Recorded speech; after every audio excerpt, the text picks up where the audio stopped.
जिला बस्ती में इस वक्त हम मौजूद है कलंदरिया चौक पर। कलंदरिया चौक से शुरू होने वाला नाला नॉर्थ नौजबाद से होता है और नॉर्थ नौजबाद से होता हुआ गुजर नाले पर जाकर इख्तिताम पजीर होता है।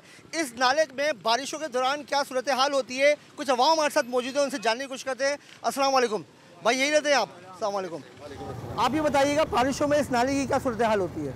ये तो सब दुनिया जानती है। ये इस नाले के कोने पे जो है वो हादसात हुए हैं और उसमें बच्चे की जान भी गई है। जानते होंगे पिछले साल एक खातून भी हैं, वो भी जान से चली गई।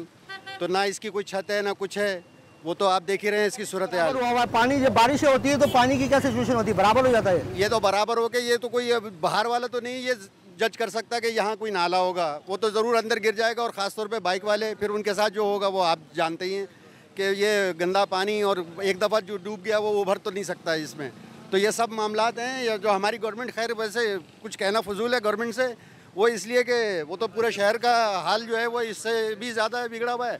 बहरहाल ये कि ये कुछ करना चाहिए। बारिशें जब भी शुरू होती है तो हम देखते हैं कि एक बड़ा अमाउंट रखा जाता है नालों की सफाई के लिए, मगर आपने कभी देखा है कि नाले सफाई वगैरह हो रही हो? मैं तो क्या, आप खुद भी देख रहे हैं और देखते रहेंगे सब। या कुछ भी नहीं होता, जाने जा वो फंड कहाँ आता है, किसके पास आता है और कहाँ लग जाता है। सुनते तो हम भी यही हैं, कागज़ों में सब सड़कें बनती हैं दिन में, साल में 4-4 दफ़ा। यहाँ तो कारपेटिंग नहीं होती, अगर की जाए तो ये देख रहे हैं आप, ये हाल ये बीच में छोड़ दिया जाता है और वो आसपास से बना के चलेगा। ये कौन से तरीका है बनाने का, कुछ समझ नहीं आती है कि प्रोफेशनल लोग होने चाहिए बनाने वाले, पता नहीं किन को ठेका देते हैं या क्या करते हैं। मैं तो समझता हूँ गवर्नमेंट का अपना इदारा है, उसके पास अपनी लेबर होनी चाहिए, वो खुद से सारे काम करे। दुनिया भर में इस तरह होता है, ये ठेकेदारी वाला सिस्टम समझ नहीं आता। सर जिस टाइम बारिश आती है ना, नाले बारिश होने से पहले ये नाले जो होते हैं ना बिल्कुल फुल हो जाते हैं, सही है ना। जब तक यहाँ पर कोई हादसा नहीं होता है ना, कोई यहाँ पर पूछने वाला नहीं आता है। जब आप देखें ना उस सामने वाला पर एक दफ़ा हादसा हुआ, 2 जानें चली गई हैं, कोई पूछने वाला यहाँ पर नहीं होता है। गवर्नमेंट को, इदारों को हर चीज़ मिलती है। अब ये पूरा नाला जो था ना ऐसे ही पड़ा हुआ है, कचरा बिल्कुल फुल होता है, सब बारिश होने से पहले ही फुल हो जाता है। उसके बाद पूरी छत थी नाले की, सब मवाली लोग निकाल के ले गए, कोई पूछने वाला नहीं है। यहाँ पर पूरा कब्रिस्तान भरा पड़ा हुआ है हमारा मवालियों से, सिर्फ इनकी छतें निकाल, गवर्नमेंट पूछती नहीं है, पूछने वाला कोई है ही नहीं इधर। मुर्तज़ा वहाब साहब कहते हैं जी हमारे पास तो फंड ही नहीं है।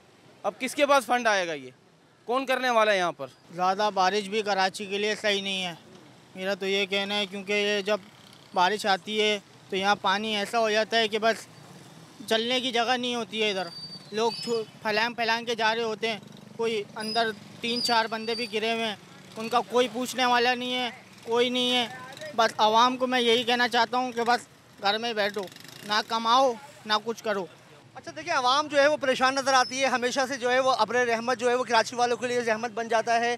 हमेशा लोग यही शिकायत करते नजर आते हैं कि बारिश में लोग, दुनिया भर में जो है बारिश जब होती है तो लोग इंजॉय करते हैं, लेकिन कराची वाले फ़िक्रमंद होते हैं कि बारिशें हो रही हैं, पानी यहाँ पर आएगा, रोड में सेवरेज का पानी मिक्स हो जाएगा। अक्सर हम ये देखते हैं कि बारिशों के बाद जो पीने का पानी है उसमें सेवरेज की लाइनें जो हैं उसमें मिक्स हो जाती हैं, रोड बैठ जाते हैं, नालों की जो छतें बैठ जाती हैं। और कुछ नाले अभी मेरे कैमरामैन दिखाएंगे अब्दुल्ला बदर आपको, कि देखिए यहाँ पर जो नाला गुजर रहा है, इस नाले पे कहीं पर छत ही नहीं है और नाला जो है वो अभी से ही रोड के बिल्कुल बराबर है। और जब बारिशें होंगी यहाँ पर तो ये आवाम यहाँ की यही बता रही है कि ये रोड और जो नाला है वो लेवल उसका बराबर हो जाता है। और जो नए लोग आने वाले होते हैं यहाँ पर वो इस चीज़ का अंदाज़ा नहीं लगा पाते और मुतअद्दिद बाइक्स जो हैं वो इस नाले में चली जाती हैं। नौजवान यहाँ के हमें बता रहे हैं कि हम इन बाइक्स को खुद निकाल रहे होते हैं यहाँ से। कल आज से 1 साल पहले, कुछ टाइम पहले भी ये हुआ था कि एक फैमिली यहाँ पे गिर के इसमें मर भी गए थे। अच्छा, तो इससे ये तो बहुत टाइम से खुला हुआ है, यहाँ पे लोग क्रिकेट वगैरह भी बहुत खेलते हैं। बहुत टाइम हो गया ये ऐसे ही खुला हुआ है, बहुत टाइम हो चुका है, सालों हो चुके हैं। भाई सबसे पहले तो देखें, आप पीछे देख सकते हैं कितनी गंदगी है, सालों साल हो गया है। इसकी सफाई कभी भी नहीं देखी। मैं जब से पैदा हुआ हूँ यहीं रहता हूँ, ठीक है। तो वहाँ से लेके यहाँ तक कोई सफाई नहीं हो रही। नाला फुल ऊपर तक है, आगे भी नाला है वो भी फुल भरा हुआ है। तो इस वजह से जाने भी जाती हैं लोगों की, तो हम कुछ भी नहीं बोल सकते, ये तो हुकूमत का काम है। बच्चे आप बेटा इधर आओ। अच्छा ये अब्दुल बारी, आप ये बताइए कि आप बैठते हैं बाइक पे, बैठते हैं, नाला क्यों नहीं बैठते बाइक पर? इसलिए वो गिर सकती है कभी बाइक, बारिश में बाइक गिर जाती है। अच्छा देखिए, छोटे छोटे बच्चे हैं वो भी बारिशों में बाइक पर बैठने से डरते हैं। उनका यही कहना है कि जो बारिशों में पानी जो है, बाइक जो है वो पानी में गिर जाती है, इसलिए मैं बारिशों के दौरान जो है बाइक पर नहीं बैठता हूँ। ये सूरत हाल है ज़िला सेंट्रल की। जैसे मैंने आपको बताया कि ज़िला वस्ती में जो है वो 13 कदीम नाले हैं। इस तरह के मुतादिद नाले हैं जो तमाम नाले जो हैं वो गुजर नाले में जाके मिलते हैं, फिर गुजर नाले से ये समंदरबुर्द हो जाते हैं। अब हम चलते हैं दूसरे अजला में और देखते हैं कि वहाँ पर जो है क्या सिचुएशन है, नालों की सफाई की सूरत सूरत हाल पे मेयर कराची ने दावे किए हैं, क्या नालों की सफाई पर काम हो रहा है या नहीं? नालों की सफाई के हवाले से कुछ जो शहरी जो दूरअंदेश हैं, जो थोड़ा शऊर रखते हैं, वो क्या कहते हैं कि नाले हमेशा शहर कराची के क्यों उबल जाते हैं बारिश के दिनों में? सर ये नाले इसलिए उबल जाते हैं कि लोग अपना जितना जो गंद है वो सब लाके नालों में डाल देते हैं, जबकि इससे पहले जो नालों की सफाई का काम होता था, बारिश से पहले नालों की सफाई होती थी। ठीक है, मेरा खुद इस डिपार्टमेंट से, मैं डीएमसीज़ में रहा हूँ, केएमसी में रहा हूँ, सब कुछ है। लेकिन सिर्फ एक चीज़ मैं बताऊँगा कि जो काम मुस्तफ़ा कमाल के दौर में हुआ है, जो टाउन पहले बने थे या डीएमसीज़ बनी हुई थी, वो नालों के ऊपर सफाई करवाते थे, उसके अंदर बाकायदा डक सिस्टम रखते थे, हर चीज़ थी।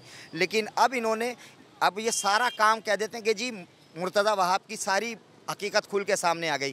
काम सारा पीपल्स पार्टी का नहीं है।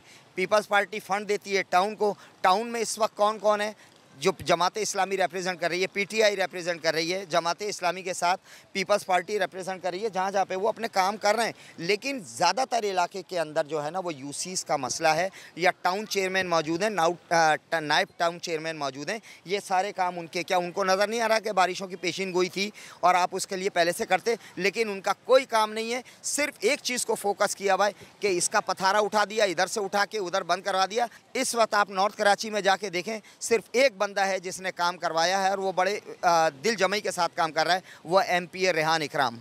ठीक है, वो हर इलाके में जाके असेंबली में आवाज़ भी उठा रहा है, वो सारा काम करवा रहे हैं वो। लेकिन वो तहरीक के अंदर है। लेकिन यहाँ नक्कार खाने में तूती की आवाज़ सुनेगा कौन? अगर आप जाके अपनी अर्ज़ लेके जाते हैं या अपनी एप्लीकेशन जमा करते हैं तो वो रद्दी की टोकरी में होती है। वो कहते हैं कि जी काम हो गया। ऐसे बहुत से काम हैं कि जिनको काम हो रहा है, काम करवा दिया गया है, लेकिन वो काम स्टार्ट ही नहीं हुआ, पेमेंट भी हो गई, ये सब कुछ हो गया है। ये सिर्फ टोटल दिखावा हो रहा है और कुछ भी नहीं है। इससे कौन परेशान हो रहा है? आवाम। अब ये जब नाले उबल के, अभी तो बारिश इतनी नहीं हुई है, बारिश जब इससे ज़्यादा होगी तो उसके बाद आपको पता चलेगा, जब नाले उबर कर आएंगे, जब ये रोडों पे लोगों का, इससे क्या होता है कि कोई अगर अपनी फैमिली के साथ जा रहा है तो उसके ऊपर तो आपने डक सिस्टम कुछ नहीं बनाया है, वो उस गटर के अंदर गिरता है। ऐसे इंसिडेंट पिछले आपने बारिशों में देखे हैं। ठीक है, ऐसे लगता है कि यहाँ के ऊपर कि जैसे किसी समंदर के अंदर आप जा रहे हैं, गाड़ियाँ निकालना एक दूभर हो जाता है। आप जाके देखिए ना, इस्लामाबाद में, लाहौर को देखें ना, आप बात करते हैं लाहौर की, आप जाके देखें वहाँ पे क्या इंफ्रास्ट्रक्चर है। वहाँ पे भी तो यूनियन काउंसिल मौजूद है ना। मास्टर प्लान ही है ना सारा, सबसे बड़ा सर बात ये है कि मास्टर प्लान बनाएगा कौन, ये बता दिए कौन बनाएगा? ये एक टेबल पे बैठ के सारे मामले तय होते हैं। ठीक है, ये सब दिखावा है और कुछ भी नहीं है। इस कराची के लिए सेंसिर अगर होना पड़ेगा तो नेमतुल्ला एडुकेट जैसा बंदा आना पड़ेगा या मुस्तफ़ा कमाल जैसा आना पड़ेगा, जो मैं हकीकत बता रहा हूँ। ये सारा काम मुर्तज़ा वहाब का नहीं है या पीपल्स पार्टी के आला क़यादत का काम नहीं है। आवाम तो हाईलाइट कर रहे हैं ना, वो सारे काम जाके वो अब यहाँ पे आके अपनी टीम के साथ ये नाले तो सफाई नहीं करवाएगा वो शख्स। ठीक है, मैं खुद रिटायर्ड मुलाजिम हूँ। ठीक है, आज तक 1.5 साल से लोगों के तकरीबन 5 साल हो गए, कोई काम नहीं हो रहे थे। जब से पीपल्स पार्टी आई है, लोगों के काम होने शुरू हो गए। ये मैं ग्रास रूट लेवल के ऊपर बिल्कुल रियलिटी की बात कर रहा हूँ कि लोगों के काम हो रहे हैं, पीपल्स पार्टी तवज्जो दे रही है। और मैं एक बात जानता हूँ कि पीपल्स पार्टी काम कर रही है, लेकिन जो इस वक्त बड़े जगहों की सफाई का मसला है, उसके ऊपर हाईलाइट आपने बहुत अच्छा इक़दाम उठाया है, आप देखें इसको। लेकिन ये काम नहीं होगा। सर मुर्तज़ा वहाब की एक क्वालिटी है कि जब वो एज आ केयर पर्सन आए थे, एडमिनिस्ट्रेटर जब बने हुए थे, उन्होंने उस वक्त भी काम किया था। मुझे उन्होंने कुछ दिया नहीं है, मेरे घर में वो कुछ पहुंचा नहीं रहे, लेकिन जो बात हकीकत है वह मैं मानूंगा। अब आप मुझे बता दीजिए कि मुत्तहिदा की आला क़यादत मौजूद है, वो क्यों नहीं करे? क्या MN MP नहीं है यहाँ का? आवाज़ क्यों नहीं उठाते? पानी बंद हो जाएगा, सारे काम करेंगे। लेकिन बात यह है कि सबको मिल के ये इज्तिमाई सोच रखनी होगी, इनफरादी नहीं रखनी।